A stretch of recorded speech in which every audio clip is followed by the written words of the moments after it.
nearly there. You collapse on a fantastically ironic sign. What's your total time? I don't want to look. Go on.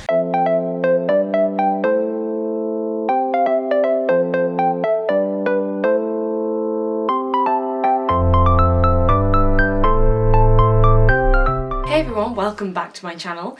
Today is an exciting and slightly terrifying vlog because I'm going to be doing a half marathon. Not the half marathon that I was going to do, which was of course London Landmarks half, but instead a half marathon on the back roads here in Dorset on a Monday morning, so hopefully it won't be too busy. I'm going to take you along with me, show what I would usually eat before a race, and it's actually quite nice because I'm supposed to have a lot of races coming up this summer, but you know, all of them are likely to be pushed to October, September, you know, that kind of time. So this is good practice, even though it's not the official race day. Who cares about official race days? It's a sunny day outside and perfect way to start the week if you ask me. So yeah, it's kind of be my little practice session for the rest of the races I've got this year, which fingers crossed will still be going ahead.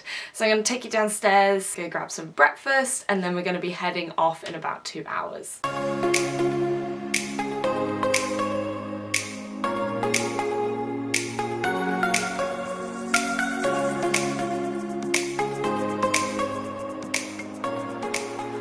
I'm just about prepped and ready to go. I'm actually really nervous. I get nervous before every single long run I do, and I don't really know why, but I'm just gonna try and like lay off the pressure a little bit because, as I mentioned in last week's vlog, this was never going to be a record attempt. The hills and everything around here and the kind of circumstance in which we're doing this suggests that it's just going to be like a nice long run down to the beach and back, and then down to the beach and back. The route that we're taking is specifically to avoid people, which does unfortunately mean that a lot of it is on main roads. There's a long path all the way down the main road here, which means that you can do it and not many people take that because it's kind of loud and filled with cars, but I'm hoping that at the moment it's not too busy. This morning I had a bowl of cereal for breakfast number 1, and then I had some toast with homemade peanut butter and homemade fig jam as breakfast number 2. The reason I had 2 breakfasts is because we're going later than if this was a kind of normal official race, which would usually be at sort of 8, 9, 10 in the morning. As we're doing it at midday, so I didn't want to be hungry, and also I don't have any gels or anything to take on the run with me, so I'm just going to be doing it on what I've eaten this morning, and that's fine. That's absolutely fine for 21 kilometers. It shouldn't be a problem, but if I were racing this, I would have had less in the morning but then taken gels with me and had those from about 45 minutes in, a couple of times every half an hour basically. It's not going to be an official record attempt, but I'm excited to get out. I am also understandably, I think, concerned that the country is going to go on full lockdown within the next couple of days. So having done this, I'm sure I won't want to run again for several weeks, so maybe it'll be good timing. But yeah, I think it's probably time to stop procrastinating and just get out there. So let's go. Just got outside, it's really sunny. I'm wearing far too many layers, so I think I'm going to take this one off. This is my Nike jumper, but it is hot today. Hot. It's hot for England, and it's really sunny, and I feel like I'm going to warm up pretty quickly. So I'm going to go through my game plan, which I don't really have, but I spoke to my coach yesterday and he basically said, since this is a training run or a time trial more than an actual race, it's much more important to be getting like the right technique and the right race kind of plan than it is to get a good time. What I tend to do on races is just kind of go immediately into the pain cave and then just stay there for the entire race, which in this case would be 21 kilometers. Instead of doing that this time, I'm going to be doing some version of negative splits, which means decreasing the amount of time it takes to do each section of the race. So in this case, it's 5 kilometers kind of 4 times plus a little bit. So I'm going to try and get each 5 kilometers slightly faster than the last. That's probably not going to happen because of the different amounts of hills and the different places, but that's the goal. So the first 5 kilometers should just be easy and plain sailing. We'll see whether that actually happens. I very much doubt that it is going to, but we can try. But first of all, I'm going to do a warm-up just to get my body moving so that I don't freeze or injure myself when we set off. So let's go.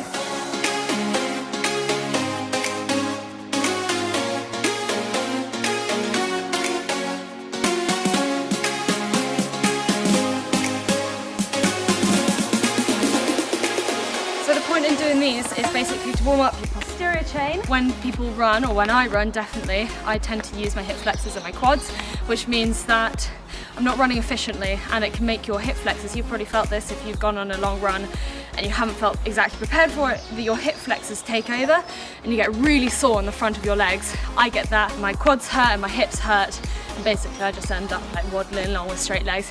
If you can use your glutes and your hamstrings, it's a little bit more efficient apparently. So yeah, that's what this warm-up does. So I'm just gonna do a bit more of these.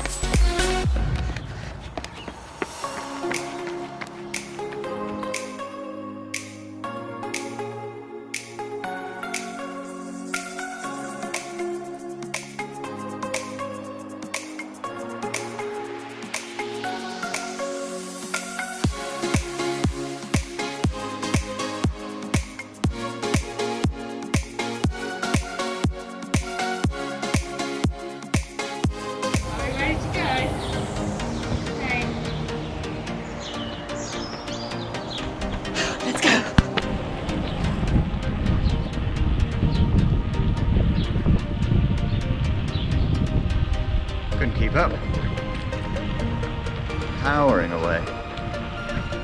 Maybe a little bit too fast. That's right, it's downhill. I'm nervous and my legs really hurt. That's a good sign. If there's any consolation, I'm really comfortable.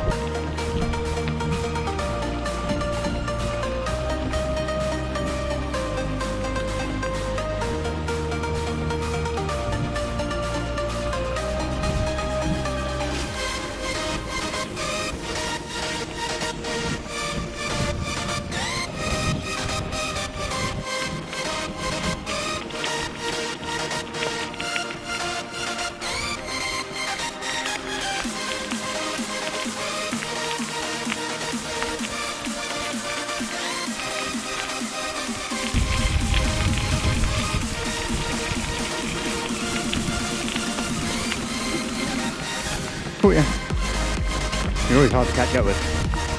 About 3.5 to 4k in. 3.84. 3.84 to be precise. How are you feeling? We're going a little bit faster than your original pacing plan. It's downhill on the way. I have a feeling I'll be going a little bit slower on the way back up. So I'm just trying to even it out. Doing it by effort. Pretty low effort this way. And it's going pretty high effort on the way back up. Yeah. I feel good. Probably should have worn shorts, it's quite hot. Except for the wind, but Perfect conditions for it. Should have worn sun cream. Luckily, everywhere is deserted.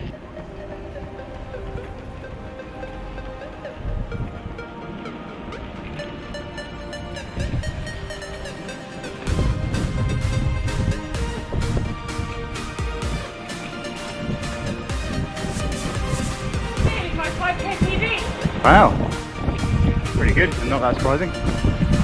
And I've never seen no one here before.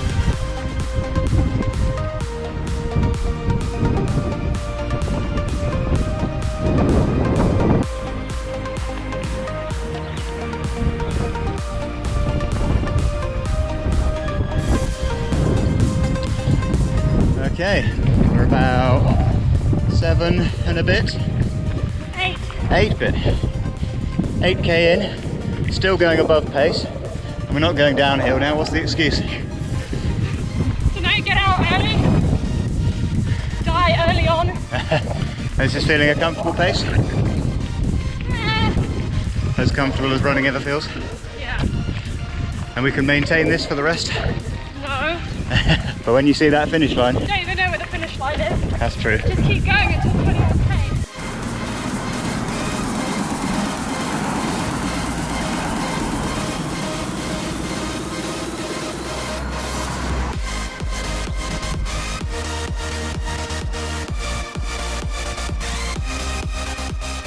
Okay, what K are we now? Just coming up to 13. 13, that's pretty good. Still on record pace. My knee hurts a little bit, just because I've not done this distance on tarmac ever.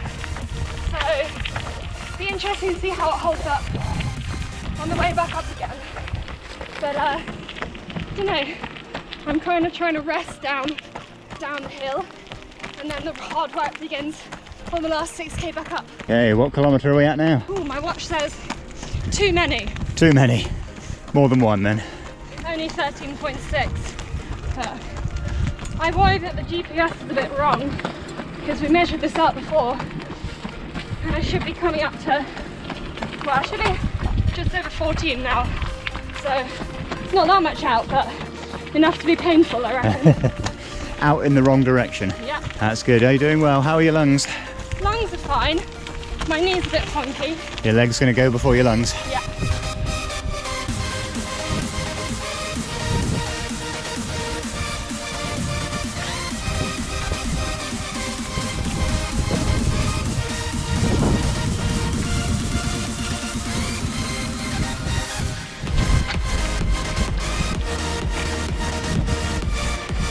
End of the road.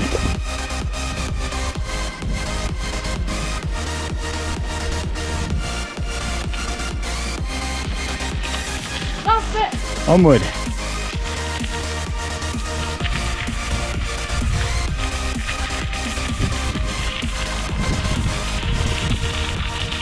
So what's your advice?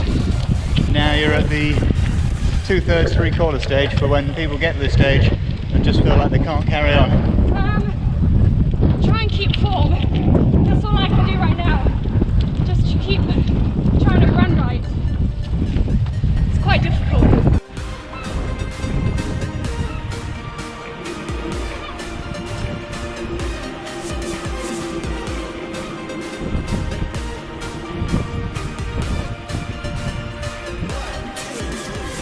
Alright, 2.5k to go. How's it all feeling? A little painful. Not painful. A little painful. Well, I should hope so by now. Nothing that can't be overcome with a bit of mental grit and determination. If you say so. Well, we'll find out in 2k's time.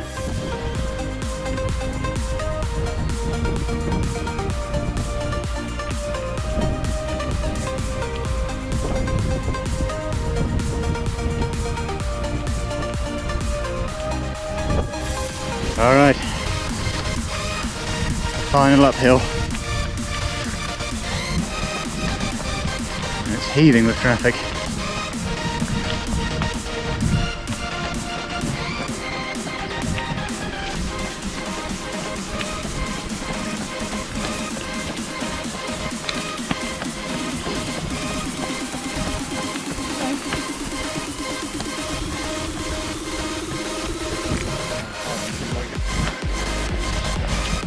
All right, final kilometre.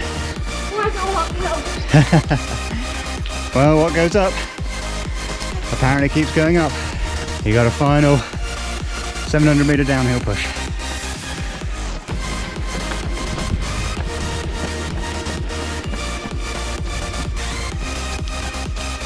All right, final half kilometre, smashing it. Going faster than any other point in the race.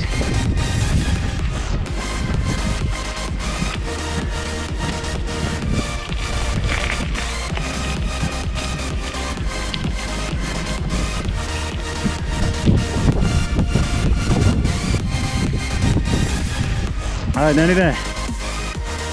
Great pace. Faster than ever. Smashing it. Oh God.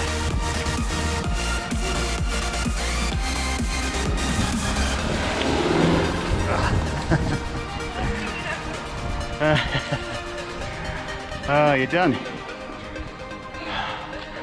Well done. Oh, you collapsed on a fantastically ironic sign. That was anything but slow. How are you feeling?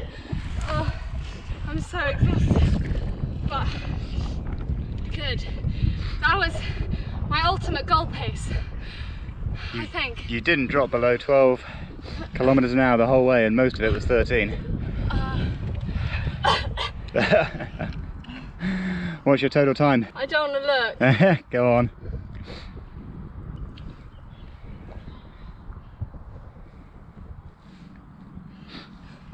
$1:43. Wow. Absolutely smashed it. Oh, I'm so happy. That was so That was unexpected. amazing. And there's quite a lot of uphill and a headwind for Oh my half God, of that headwind on the last 6k. Actually, the last 7k. Because it was all the while at the seafront. Amazing. And I turned around and it was like uphill into the sewage, into a headwind. And an icy Arctic headwind at that. It was quite nice actually. Oh, congratulations. Thank you. Now you can go and have lots of tea and biscuits. I shall. Oh my god. Absolutely exhausted. But that was way better than I expected, not just time-wise, but more importantly, how I felt and how I kind of felt every single segment of the run. Usually, I set out fast, feel fine for like the first 10k, and then start to like fall apart everywhere. But actually I feel like, although I did start hurting from about 10k in, I felt not too bad as we kind of got through it. So I felt like I kind of keep consistent every single kilometre, and I've not looked at the splits yet, so actually I don't know, and I don't think I stuck to the game plan of like going slow and then speeding up through it. But I feel like I was kind of consistent with it all, so just like slightly more effort each split, which meant that they were kind of consistently paced despite all the hills and stuff. But I'll have a look and we'll see if that's right, but I'm really happy. Right now though, I'm gonna have some toast, have some tea, and I'm gonna run a bath, and I've got myself, this isn't an ad, but I absolutely love this stuff, so thought I'd show you. I did a campaign with Mio like 2 years ago now, and ever since then, they sent me some of this stuff ages ago. I've been buying this stuff because I'm totally obsessed with it. Liquid yogurt is a bath soak, and it is like the only thing that makes my muscle aches go away. That and like Radox bath soak as well is really good, and that's super cheap. And it smells amazing, so I'm gonna go do that, and I've got a little candle, and I'm just gonna drink tea in the bath and be done for the day, probably for the next few days, to be honest. I'm really, really tired, but so happy with that. And now I've got a new target for when I do actually finally get around to racing it. I've got a new target of about 1:43. I need to actually look at the official time, but about 1:43, 1:44 to go off, so I can try and beat that. My next race slash run time trial kind of thing is going to be a 10k, and I look forward to dropping the distance back down because 21k is like quite a long way. I don't know. it felt pretty long, but yeah, really, really happy with how it went. Now I'm gonna go have a bath, and I'm gonna tune out, and I'm gonna get into some pajamas, even though it's only like 2:30 p.m, and I am going to do nothing for the rest of the day. So thank you for watching. I hope you enjoyed this painful half marathon attempt, and if you do it, make sure to avoid people, obviously, for the whole thing. We were really lucky not to have a very busy route. It's actually kind of totally empty. It was weird because it's usually quite busy, but yeah, do give it a go. Tag me. I am donating £21 for the 21 kilometres to the NHS, so I'm going to be supporting them as well. So if you do something similar, even if it's a 5k or a 10k, whatever it is, I would recommend that you do the same, and I'll try and put the link down there as well. So yeah, thank you for watching, and I will see you next time. Bye!